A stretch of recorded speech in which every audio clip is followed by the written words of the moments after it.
बहू, अपने मायके फोन करके बता देना कि पहला बच्चा होने पर छूछक की रस्म में सभी घर वालों के लिए कपड़ों के साथ ही कुछ सोने का सामान जैसे अंगूठी या फिर चैन देने का चलन है और बच्चे की बुआ के लिए सोने के कंगन आते हैं। बुआ सास रजनी जी ने पारो को आदेश दे दिया, एक बार फिर से सबके लिए कपड़े और जेवर। अभी 1 साल भी नहीं हुआ मेरी शादी में पापा ने कितना कुछ दिया। परिवार में अकेले पापा कमाने वाले, उस पर दादी का डॉक्टर और दवाई का खर्चा और रमेश की इंजीनियरिंग का खर्चा और इन सब के बीच मेरी शादी के खर्च के लिए लिया गया लोन।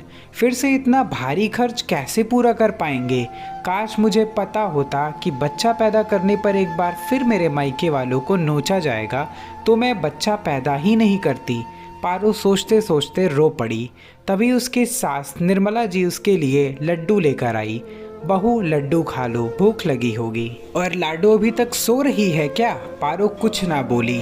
निर्मला जी ने देखा कि पारो रो रही है तो प्यार से उसके सिर पर हाथ रखते हुए बोली, क्या बहू, माँ की याद आ रही है? बस थोड़े दिन की बात है, छूछक रस्म होने के बाद तो मायके चली जाना।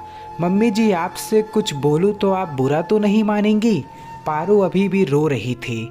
बहू, क्या बात है, तुम परेशान लग रही हो, सब ठीक है ना? निर्मला जी पारो के पास बैठते हुए बोली, मम्मी जी आप मेरे पास के सभी गहने ले लीजिए और कुछ रुपए भी हैं। आप उनसे यहाँ के सभी लोगों को जो देना चाहती है मंगवा लीजिए, लेकिन मेरे मायके से छूछक के नाम पर गहने मत मांगिए।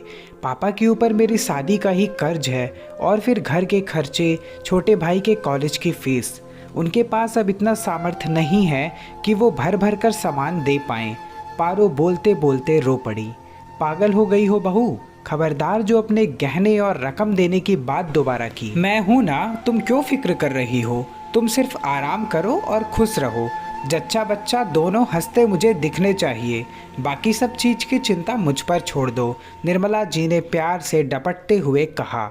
लेकिन मम्मी जी, बुआ जी ने आदेश दिया है कि पहले बच्चे के छूछक पर सभी रिश्तेदारों ननदों के लिए कपड़े और जेवर आने चाहिए, पारो ने बताया। बुआ जी की बात पर ध्यान मत दो, उनकी आदत है कुछ ना कुछ बोलने की। निर्मला जी ने पारो को लड्डू खाकर बेफिक्र होकर आराम करने को कहा। कुआं पूजन के दिन पारो का दिल घबरा रहा था।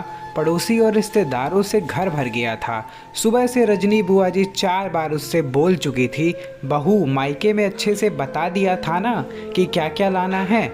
हाँ जिज्जी, मुझे भी देखना है कि निर्मला के समधियाने से क्या आता है।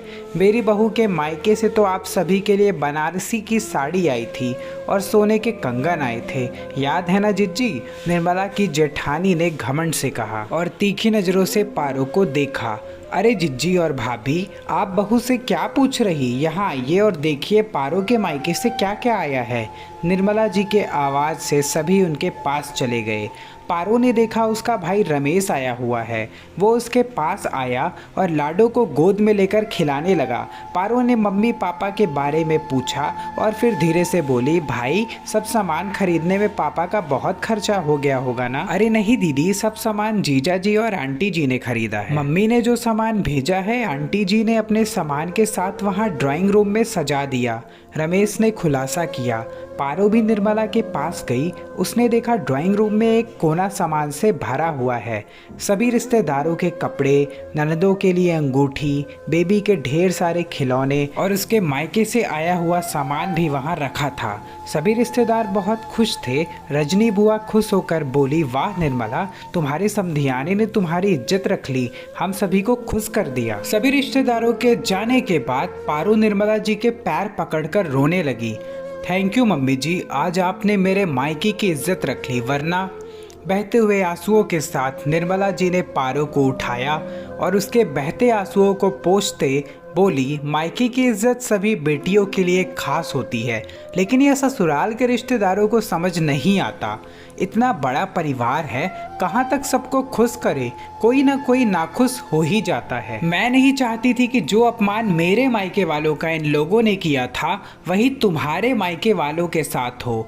उस समय मैं कुछ कर नहीं पाई, लेकिन आज यह सब करके मुझे ऐसा लगा कि मैंने अपने मायके की इज्जत बचा ली।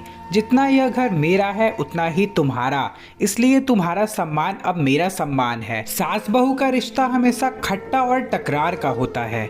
मैं चाहती हूँ कि हम दोनों के रिश्तों की खिचड़ी में तड़का चटपटा, मजेदार, मीठा और प्यार का हो। जी मम्मी जी, आपने सही कहा।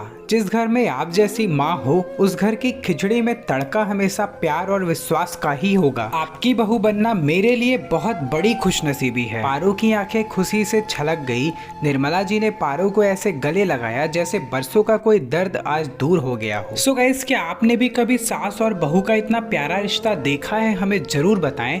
इस स्टोरी के बारे में आपका क्या ओपिनियन है, हमें अभी बताएं। और यहाँ तक आपने वीडियो देख लिया है और वीडियो पसंद आई है तो वीडियो को अभी लाइक करें और चैनल को अभी सब्सक्राइब करें। बेल आइकन पे प्रेस करके ऑल पे क्लिक कर दें, जिससे हमारी नेक्स्ट वीडियो आप तक पहुंच सके। और हम आपको विश्वास दिलाते हैं कि अगर आपने हमारा चैनल सब्सक्राइब किया तो हम हर बार आपके लिए एक ऐसी स्टोरी लाएंगे जिससे आप बहुत कुछ सीख पाएंगे।